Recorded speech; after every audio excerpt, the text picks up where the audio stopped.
New whistleblowers, new documents, new subpoenas. We've been treated very unfairly. And the president doubles down with a new demand. China should start an investigation into the Bidens. Raising questions for his defenders. You're asking me a hypothetical that I'd rather not get into? The president is going to say what the president is going to do. And a rare concession from the president. The Democrats, unfortunately, they have the vote. The investigation proceeding at a breakneck pace. Will the White House delay by defying subpoenas, drawing new charges of obstruction? What new evidence will the investigation reveal? Is impeachment in the House now inevitable? Will Republicans hold the line in the Senate? The big questions this week for House Democratic Caucus Chair Hakeem Jeffries, one of the president's top House allies, Jim Jordan, plus insight and analysis from our Powerhouse Roundtable. We'll break down the politics, smoke out the spin, the facts that matter this week. From ABC News, it's This Week. Here now, Chief Anchor George Stephanopoulos. Good morning and welcome to This Week, a week of head-snapping developments in the impeachment investigation. The first key witness testimony to Congress. The first release of text messages from administration officials broadly confirming the pressure campaign on Ukraine outlined in the original whistleblower complaint. That brazen public request from President Trump calling on China to investigate Joe Biden. Late Friday, the first subpoenas to the White House, plus a new request for documents from Vice President Pence. And this morning, more breaking news. ABC News has learned that the legal team representing the first whistleblower is now representing a second whistleblower. Attorney Mark Zaid told me that this second whistleblower is a member of the intelligence community with firsthand information on some of the allegations at issue. The second whistleblower has been interviewed by the Inspector General, and his attorneys say they have the full protection of the whistleblower law because they provided information directly to the Inspector General. The second whistleblower has not yet communicated directly with the congressional committees conducting this investigation. I want to dig into this with our Chief White House correspondent, John Karl, our Chief Justice correspondent, Pierre Thomas. And Pierre, under this reading of the law, several other officials could claim whistleblower protections. George, this is critical. We know from the whistleblower's initial complaint that there were at least 6 other people that he was gathering information from. So you have the potential that those people could be witnesses coming before Congress. And George, what is key here? These are people who can not only corroborate the whistleblower's account, but they can add layers of additional detail. And some firsthand information, according to Mark Zaid right there. John Karl, President Trump was tweeting about the possibility of a second whistleblower last night. He sure was, George. We've reached out with this latest news. The official comment from the White House is no comment. But late last night, the president did tweet about reports there might be a second whistleblower, saying the first so-called secondhand information whistleblower got my phone conversation almost completely wrong. So now word is they are going to the bench, and another whistleblower is coming in from deep state, also with secondhand info. Meet with Shifty, keep them coming. Now, George, a couple of quick fact checks on this. First of all, as you just reported, we are told that this second whistleblower, in fact, had firsthand information, not secondhand information. And the second thing is the first whistleblower's complaint turned out to be quite consistent with what we know about the call based on the transcript, reconstructed transcript released by the White House. And, John, the president may have been responding to that New York Times report about the possibility of a second whistleblower that came out on Friday. But Mark Zaid, the attorney, told me he doesn't even know if his client is the whistleblower referred to in the New York Times. Meantime, the White House is seeming to defy the subpoena from Congress. Absolutely, George. What I am told from senior officials is the White House has absolutely no intention of cooperating with the congressional committees on this unless Nancy Pelosi first holds a vote formally opening an impeachment inquiry. Here's the way one White House official told me, put it to me. You don't get to have an impeachment by holding a press conference. We are not going to participate in a show trial. What officials are saying is, without a formal vote by the House, the White House is deprived certain rights they would have in an impeachment process, including the right to have White House counsel present at all depositions by congressional committees. So far, the Speaker has resisted that vote. What do we expect this week on Capitol Hill, Pierre? So, George, it's going to be a key week on Capitol Hill. Gordon Sondland, who is the ambassador to the European Union, he's expected to be deposed on Capitol Hill. Also, the ambassador to the Ukraine, who was fired in the midst of all this controversy, her name is Marie Yovanovitch. She's expected to testify as well, George. So, a key week on Capitol Hill. Okay, Pierre, John, thanks very much. Let's bring in our legal experts on impeachment. Barbara Comstock, former Republican member of Congress who served as chief counsel for the House Government Reform Committee during President Clinton's impeachment. And Kate Shaw, who served as legal counsel in the Obama White House, now a professor of constitutional law at Cardozo Law School. You know, and Kate, let me begin with you. When I was speaking with House Speaker Nancy Pelosi this week, she said a resolution is not necessary, but there has been a resolution for every other presidential impeachment. Right. So I think Speaker Pelosi is clearly correct that a resolution isn't required. It's not required by the Constitution or the House's rules, but you're right, it's historical practice to do one of these resolutions. So I think even if there's no requirement, there are a couple of advantages to the House to doing a resolution. One, I think it calls the White House's bluff on some of these document disputes. The White House says, we're not going to produce anything until you do a resolution. Well, you've taken that argument off the table if you pass a resolution. And two, I think to the extent that some of these disputes end up in court, I think the House's position would be strengthened if they have embarked on the same kind of resolution that has predated other kinds of presidential impeachment processes. So there are, I think, prudential arguments for doing the resolution. And it does, as we've said, give the White House some protections. Yes, and you know, during the Clinton impeachment, Chairman Henry Hyde, who is the Republican chairman, went back and looked at what Chairman Rodino did during the Nixon impeachment and virtually replicated it. So we need to have a vote on the House floor, have that resolution, and then be able to move forward so the public feels that it's fair. Because with some of the things that Adam Schiff has done already, the parody that he did, that certainly a Peter Rodino or say a Barbara Jordan would never have made a statement like that. That's really undermined his credibility, as well as, you know, lying about the whistleblower. So I think they need to get this back on track and have those rights and have that vote in the House. Meantime, you know, House Speaker Pelosi has said she wants a streamlined process. But is the president now courting new articles of impeachment with this call to China and Ukraine to investigate the Bidens? Well, yeah, they can include anything in their impeachment things, the obstruction. So yes, and I think the kind of things that he's criticizing Mitt Romney for saying, even Tucker Carlson has said the same thing. So I think we need to, you know, get back to focusing on what are the issues here. We're going to hear from firsthand witnesses, and that's important.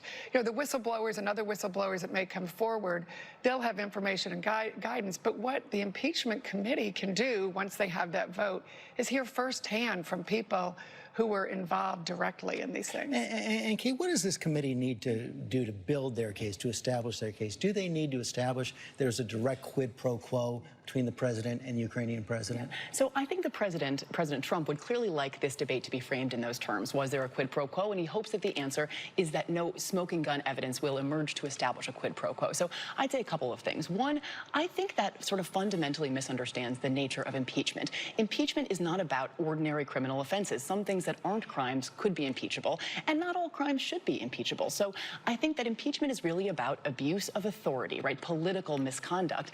And so I think the House would be well served to focus on that as opposed to getting caught up in these debates about quid pro quo. All that said, if they want to build an article around a quid pro quo, I think they already have a lot of evidence that supports that case, just from the call transcript, the whistleblower complaint, and the additional text messages that we have seen emerge. And of course, more evidence is likely to come out. And they've now said that any form of non-cooperation by the White House is an obstruction article. Well, they did do that during the Nixon impeachment. But I think the you know, the quid pro quo is very difficult to prove. And again, that's where Adam Schiff has kind of raised the bar again and put expectations out there. So that's why we need to hear directly from these firsthand witnesses. And you're right, the impeachment can be on anything. This needs to be taken seriously. And I wanted to quote from Barbara Jordan, because when you go back, she said, "We are trying to be big because the task before us is big." We need to all, you know, both sides need to take this very seriously and have a process, have rights for the minority, have rights for the President's counsel, and take this in a very serious manner. Barbara, Kate, thanks very much. Thank you. And we're joined now by the chair of the House Democratic Caucus, Congressman Hakeem Jeffries. Congressman, thanks for coming in this morning. You just saw that Barbara Jordan quote, "The House has to be big here." And Speaker Pelosi has resisted this notion of a formal vote, but why not follow the precedent and have it? Well, there is no requirement for a cosmetic procedural vote. As was indicated, there's no requirement. But every other presidential impeachment has had it. Correct. And a majority of the House of Representatives supports the impeachment inquiry. We are in the midst of one. The Speaker has made that clear. We are going to proceed expeditiously. We're going to proceed fairly. We're going to proceed comprehensively. Now, the Speaker has said that there is something that might be considered moving forward, and we'll see what happens when we come back on the recess. But the bottom line is the central allegations that are at issue here. The president betrayed his oath of office. He's engaged in serious wrongdoing. The administration, without justification, withheld $391 million in military aid from a vulnerable Ukraine. The president then pressured a foreign leader to interfere in the 2020 elections and target an American citizen for political gain. That is textbook abuse of power. It undermines our national security. That's the issue that we should be dealing with moving If it forward. is, then why not have the vote? Well, as I indicated, the Speaker has said that might be possible, but a majority of the House of Representatives has already made clear that we support the impeachment inquiry. Now, my colleagues on the other side of the aisle are going to raise things about the deep state. They're going to raise things about a cosmetic procedural vote. They're going to raise wild conspiracy theories because they do not want to defend the substance of the allegations and charges. They have also criticized the way that Chairman Schiff has handled this investigation so far, including in what they call the selective release of the text messages from the ambassadors this week. Here's Mark Meadows, your Republican colleague, with a tweet saying there's a reason why Adam Schiff released cherry-picked text messages and not the transcript of the Volcker interview. It's because he's misleading. Again, the actual interview directly undermined Democrats' impeachment effort. Release the transcript, show Americans the truth. Why not release the full transcript?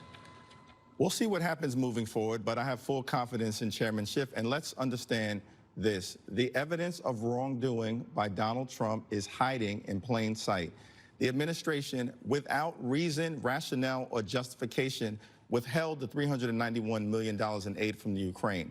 The president, on a phone call, as confirmed by a rough transcript on July 25th, released by the White House, pressured a foreign government to target an American citizen. The president's own words in the public domain have indicated that he doesn't think there's any problem with soliciting foreign interference. The whistleblower complaint has been corroborated by information in the public domain every step of the way. This is as serious as it gets. So you think there's enough evidence to impeach right now? No, I'm not saying that. There's enough evidence to proceed with the serious nature of the impeachment inquiry that is underway. At the end of the process, we're just going to follow the facts. We're going to apply the law, we're going to be guided by the Constitution, and we're going to see where that leads in order to present the truth to the American people. We saw John Carl report that the White House is saying they're not going to comply with subpoenas until there is that formal House vote. Why not call their bluff? And if they do indeed refuse to comply with the subpoenas, is that an obstruction article? Well, Chairman Schiff and Chairman Engel and Chairman Cummings have made clear that the failure to comply with a lawfully issued congressional subpoena undermines a congressionally and constitutionally mandated process as relates to the impeachment inquiry, and itself could lead to a negative inference as relates to the information that's being hidden. And the question has to be asked, if Donald Trump has nothing to hide, why does he continue to hide information, hide documents, hide evidence from the American people? Concerned he can draw this process out by taking all this to court? Not at all. And as the Speaker has indicated, we are going to proceed expeditiously because this is a matter of urgent national concern. That, in fact, was the conclusion of the Inspector General to the intelligence community, who, by the way, is a Trump appointee. We also have a circumstance where the General Counsel to the CIA, a Trump appointee, made a criminal referral to the Department of Justice because she was concerned by the wrongdoing as it related to the president. So we have Trump appointees who are clearly unnerved by the lawlessness of this president. Some Trump appointees have participated in the inquiry so far, but most Republicans are holding the line behind President Trump right now. Does it concern you that this becomes a partisan exercise and that it could actually backfire heading into the 2020 election? Well, we think that there's growing support for the impeachment inquiry that exists across party lines. Evidence of that can be found in the fact that more than 300 national security professionals who served in Republican administrations and Democratic administrations have expressed public support for the impeachment inquiry and the fact that these allegations that the wrongdoing that occurred here by the president is serious in nature. The president thinks it's going to energize his base, could actually help him in the re-election. Well, we think we need to tell the story to the American people of what happened. Congress, on a bipartisan basis, allocated military and economic aid to Ukraine. Ukraine is a friend, Russia is a foe. Ukraine is a democracy, Russia is a dictatorship. Ukraine is currently under attack by Russian-backed separatists. They're in a very vulnerable situation. In that context, the aid is withheld. In February, the administration wrote to Congress and said the aid is on the way. It never arrived. Then in May, they wrote again to Congress through the Department of Defense and said the aid is on the way. And in fact, the Department of Defense said that the Ukrainian government has met all necessary steps and protocols, including the implementation of anti-corruption measures, yet the aid never arrived because there's no explanation. Then you have the July 25th phone call. Then all of a sudden, the aid thereafter gets released after the president pressures the Ukrainian president. Concern that charge is going to stick and that impeachment will overwhelm the rest of your agenda? No, we're going to continue to do the business of the American people as we have been doing from the moment that we regained the majority. We've sent over 250 bills already to the United States Senate on matters like dealing with the gun violence epidemic.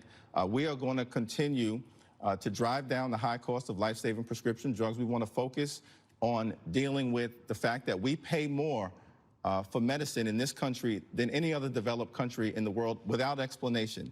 We've promised that we're going to work to fix our crumbling infrastructure. We want to invest at least $1 trillion, create 16 million good-paying jobs. We want to get to yes, as the Speaker has consistently indicated, on the renegotiated U.S., Mexico, Canada trade agreement. We want to do it in a way that's in the best interest of our farmers and manufacturing jobs in this country. We will not be distracted by our constitutional responsibility. That will proceed on a separate track. Congressman Jeffries, thanks for your time this morning. Thank you, George. GOP response from Congressman Jim Jordan is coming up, plus 538's Nate Silver and our roundtable on the politics of impeachment. We'll be right back.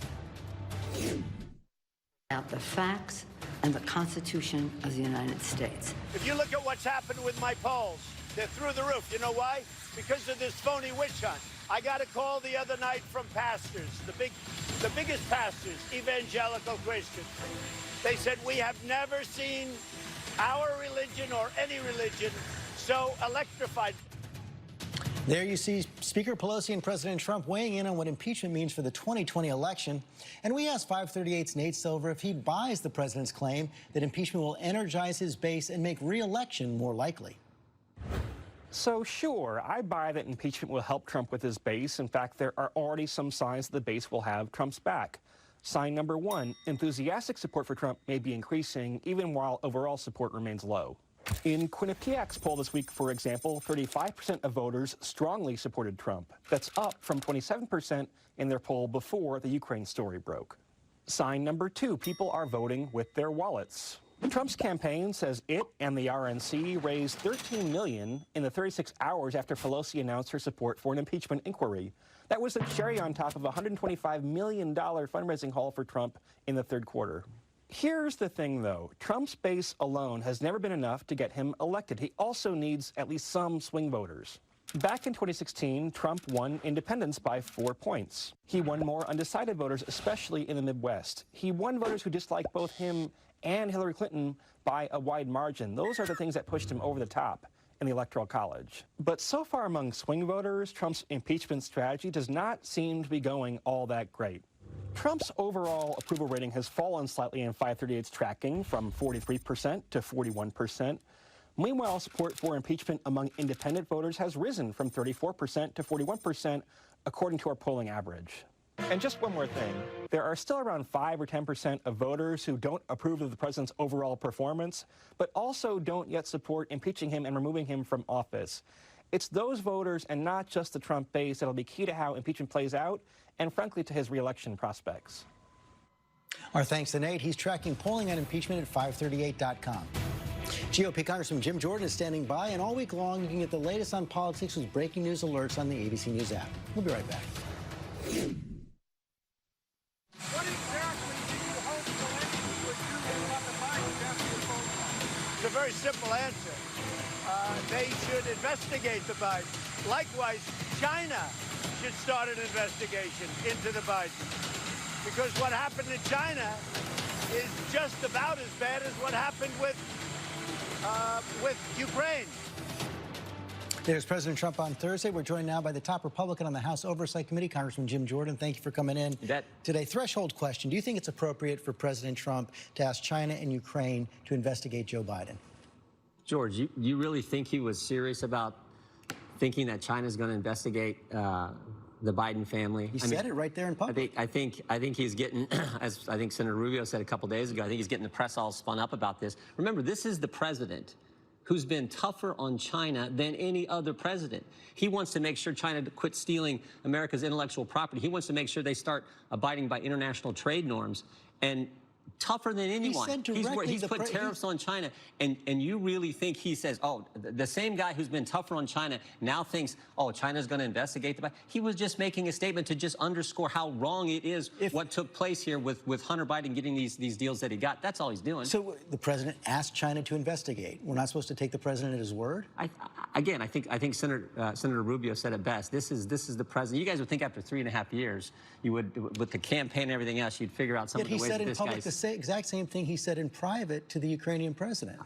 I wish there would be the same outrage for this, for what the president said about China, the same outrage that there was when we saw when the Clinton campaign and the Democrat National Committee hired a foreigner who worked with Russians to dig up dirt on the president, put it in a document that was given to the Department of Justice, and then the FBI used that document to go to a secret court to spy on the Trump campaign. And you guys weren't outraged about that. But now the president makes a statement about China, the guy who's been tougher on China than any other president, and you think this is somehow a big deal. So should I conclude from that you don't think it would be appropriate for the president to ask China to investigate the Bidens?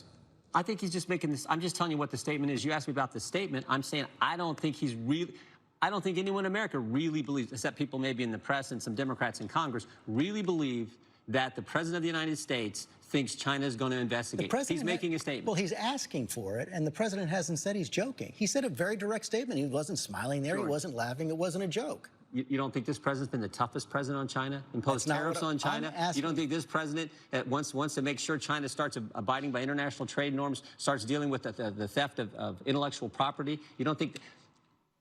I mean, okay, you can think that, but I just don't think that's what the case. I'm asking if you think it's appropriate for the president to ask China to investigate. I think he's saying what's on the minds of so many Americans. That's not what I'm asking. I think he's saying what's on the minds of so many Americans. How does the vice president's son get $1 billion from a bank, a subsidiary of the Bank of China? How does he get that deal just a couple weeks after he flies on Air Force 2 to China? I think he's just pointing out the facts. He says it in the way he says it, but I don't think it's really like, oh, China, go investigate the Biden. That's not a fact, and it's not true, and the Chinese have denied it as well. But I still haven't gotten an answer to the question. Is it appropriate for the president to ask China to investigate Joe Biden? I think he's got you guys all spun up, and obviously it's the case. You've asked me the question. You've asked me the question like 4 times. I've answered because it. You haven't answered it. I don't think he really meant go investigate. Because do you think China's going to investigate him? I don't know if China's going to investigate him. I know the president asked China to investigate. We know they're not, George. Come on. Why can't you answer yes or no? Do you think it's appropriate? I don't, because I don't think that's what he did. I don't think that's what he did.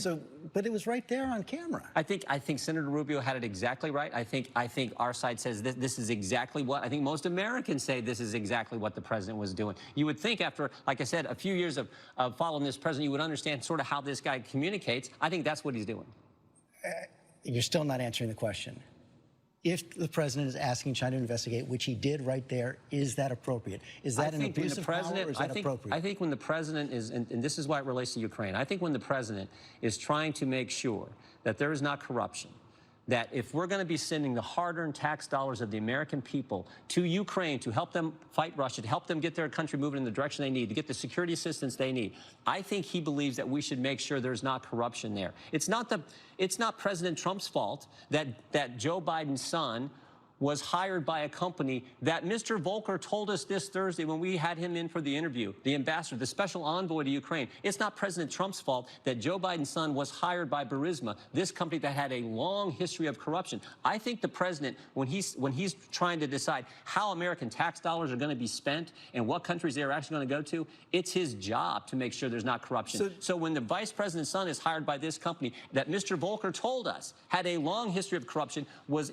linked to the the government in Ukraine, I think that's the president doing his job. So you think it was appropriate for the president to ask Ukraine to investigate Joe Biden? Do you know of any other instances where the president has called on foreign leaders to investigate corruption that did not involve one of his political rivals?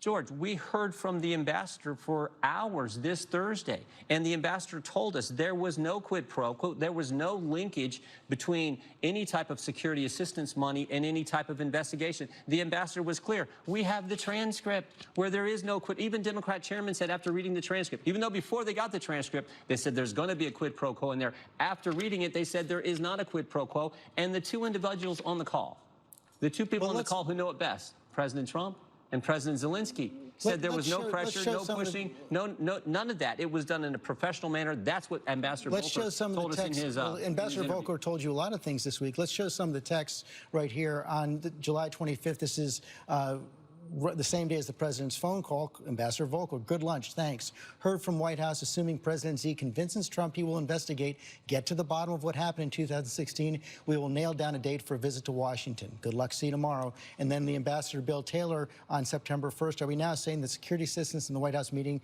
are conditioned on investigations? Gordon Sondland said, call me. In that July 25th text right there, it's very direct. The White House meeting is being conditioned on the investigation. Ambassador Volker told us exactly the opposite. He said there was no quid pro quo, no linkage to any investigation and the security assistance money. But this is Adam Schiff's partisan and unfair process that he's going through, releasing selective text. Why don't he release the whole transcript? Well, why don't we know? I asked Hakeem Jeffries that exact question. But the real question is, why don't you ask Adam Schiff, why won't he do it? The president released the call.